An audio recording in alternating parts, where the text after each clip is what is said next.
O homem é condenado a ser livre porque, uma vez lançado no mundo, ele é responsável por tudo que faz. Quem proferiu essa frase foi Jean-Paul Sartre, um representante do existencialismo em geral. A geração Z é a mais livre do que qualquer outra geração, mas isso traz um ponto contraditório. De qual forma a liberdade poderia levar ao vazio do sentido e como alcançamos o estágio em que o niilismo e a desesperança marcam a nossa geração? Nesse vídeo, eu vou te responder essas questões, usando a filosofia estoica.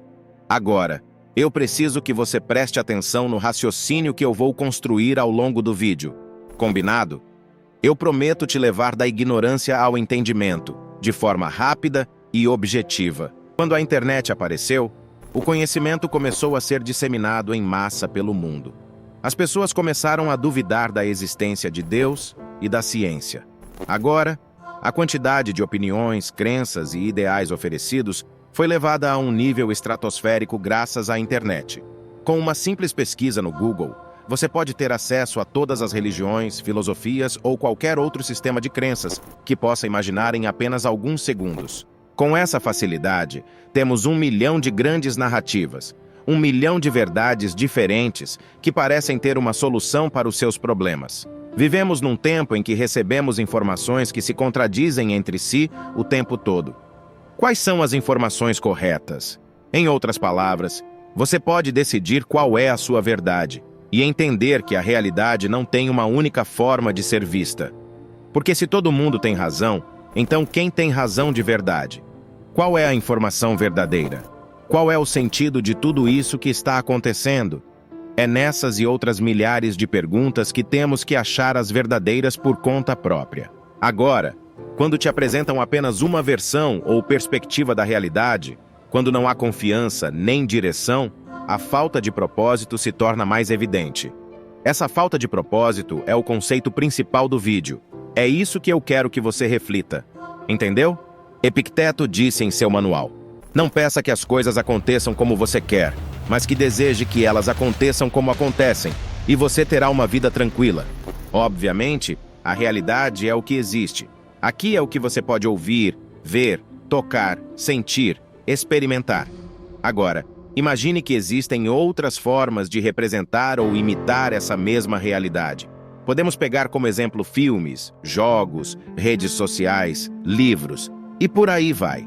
Isso tudo é chamado de simulação ou representação da realidade, porque elas tentam reproduzir ou mostrar uma parte dela, mas não são a realidade em si. Até aí, tudo certo, é até um pouco óbvio.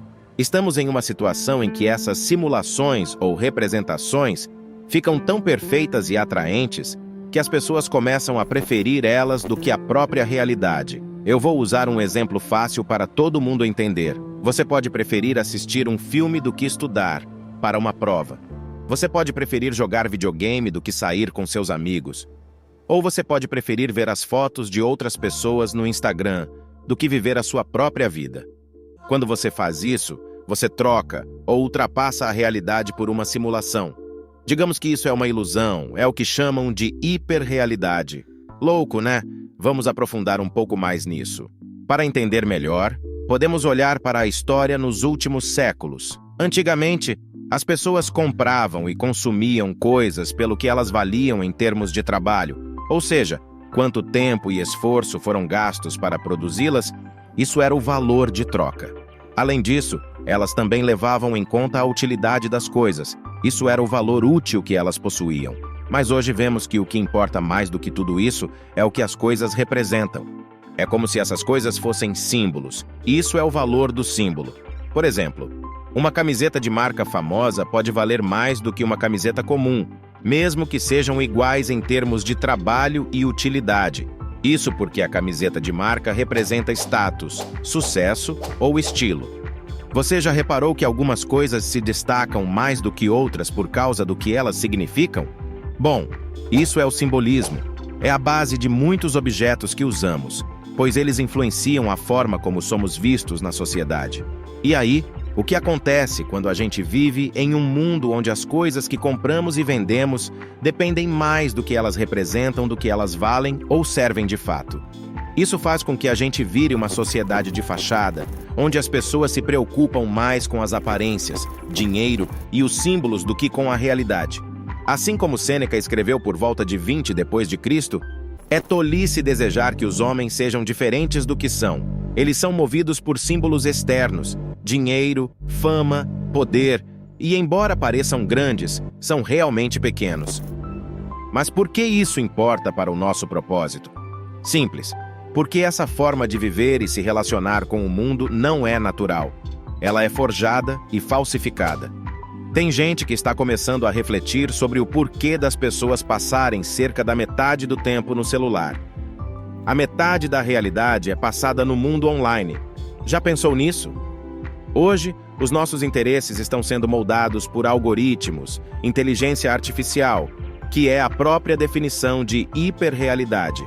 Existem pessoas tentando se conectar mais profundamente umas com as outras. Mas isso é difícil, porque a maioria das pessoas não tem habilidade de se aprofundar em si mesmas. Nem todos querem isso de verdade ou não sabem que precisam disso. Nessa altura do campeonato, é quase impossível escapar disso tudo, mesmo que você exclua todas as suas redes sociais para inserir objetivos em sua vida. Bem, a resposta é complexa e mexe com o sistema de crenças de muita gente. Alguns defendem que uma possível alternativa é voltar à tradição. Defendem que precisamos voltar a um tempo em que tínhamos apenas uma grande narrativa, colocar a fé em Deus, sair das redes sociais e começar a construir comunidades novamente. Para muitos, isso pode ser uma ótima solução, para outros, o início de um pesadelo. Tudo se resume ao ambiente em que você está inserido e depende de como você se encontra. Aqueles que estão cercados por pessoas que passam a maior parte do seu dia no digital podem encontrar uma dificuldade maior de se distanciar desse hábito.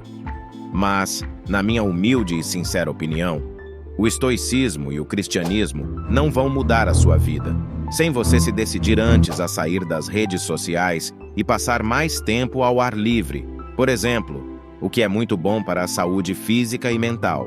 Encontrar uma religião pode sim te dar um propósito de vida.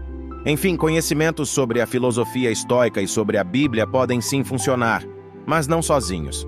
Resumindo a ideia, você precisa de um grupo de pessoas que estão no mesmo objetivo que o seu, entendeu?